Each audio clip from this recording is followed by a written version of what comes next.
Hello, everybody. Welcome back. The presidential election is over, and many people have taken to social media to voice their opinions. This morning, we're joined by John McCauley from Moxley Carmichael, explaining how to remain friendly after the election and what you kind of want to see on your feed. Am I right? Absolutely. Hey, thanks for coming in, first of all. Thank you so much for having me again. Of course. Always fun to have you in here. So tell me, what's the first thing people need to do if they're just kind of sick of it? Because you get on social media, and it's just all you see is the election stuff. Sure, you can get some issue fatigue, and of course we got all the funny memes going around and all the videos and all the kind of fake news posts and things like that. So right now you can get a whole lot of fatigue, but that doesn't mean you need to go and start just defriending people and friends and family, just because you're tired of hearing what they say right now, because as we know, people's posting habits will change over time. So there's other ways to deal with it and mitigate that in the meantime to keep you from losing friends in public, because Facebook defriending is that now. Yeah.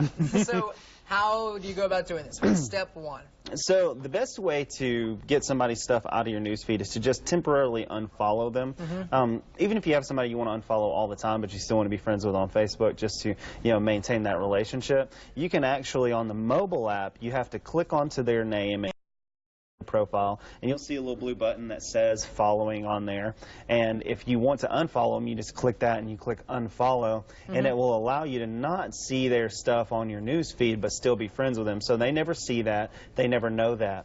Now later on, if you want to go back and refollow them, you just do the same thing. You go to their profile, you hit the follow button, and they'll be right back up in your news feed. You have to manually go back and refollow them. You absolutely You can't be like, there's no option for follow back when this or this is done with, or something. Not yet, like but maybe that'd be a cool feature request. Uh-oh, did we just invent something? We might have. We might have. And then there's those people too that you just never want to see again on Facebook. You don't want them to ask you to be their friend again. And then that's where blocking comes in. You can jump on to their profile. There's 3 dots to the right side. You can hit that and click block, and that'll actually add them to your block list.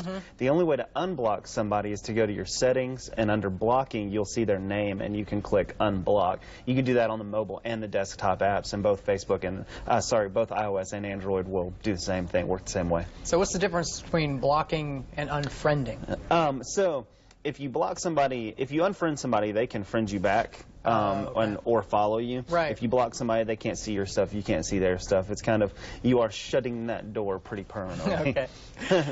Okay, let's see. How to add friends to close friends and acquaintances. What are you talking about here? So this is how you want to organize your news feed. So these are people that you want to see all the time. You want to make sure that you see them every single time you're on Facebook. So what you can do is you can jump onto their profile, and on the right-hand side, you'll see that you are friends. Now, if you roll over that little block that says friends, there'll be an arrow, and you can add them to certain groups, like close friends, acquaintances, so on and so forth. And if you add them to that, that's going to tell Facebook to prioritize that person in your news feed, so you'll see them up high. You can also do that with businesses and pages you like to push them up to the top. Isn't Facebook already doing something like that, kind of without you hitting that? Absolutely. It already prioritizes posts based on what you like and what you comment on and who you follow most and like followers. But this is a way for you to go ahead and just upset that algorithm a little bit and tell it what you want better. Does that fall in the category of saving something on Facebook? Well, this is a little bit different. So saving is, if you want to go back later and view something, you don't have time to read it now. This is something else you can do. Maybe if you're not sure you like the post or not, in the top right-hand corner of every post, there's a little arrow that'll drop down, and it actually will allow you to save. Then you can go into your settings, click Saved Posts, and you can look at posts that you've saved over time.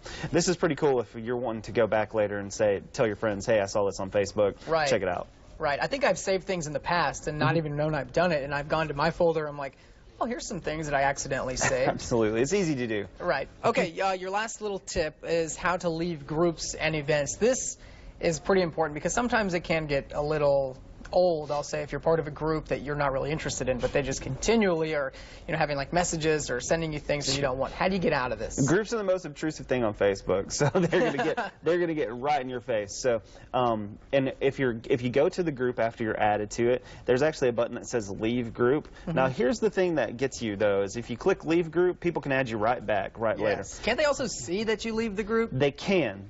Now, there's 2 ways to deal with this. So if you want to just leave the group and you don't don't care who sees it, click the leave group, and then there's a checkbox that'll say prevent others from adding me back to this group, and that'll keep you from getting added back. Now, if you want to leave the group and nobody know, you can actually, in your notifications when you're added to the group, click the ... and click hide notifications from this group and then leave the group, because it won't notify the group that you've left. Oh, there you go. So that's a good way to leave Yeah. events as well. You can unfollow people from events and things like that and not allow them to invite you to events anymore.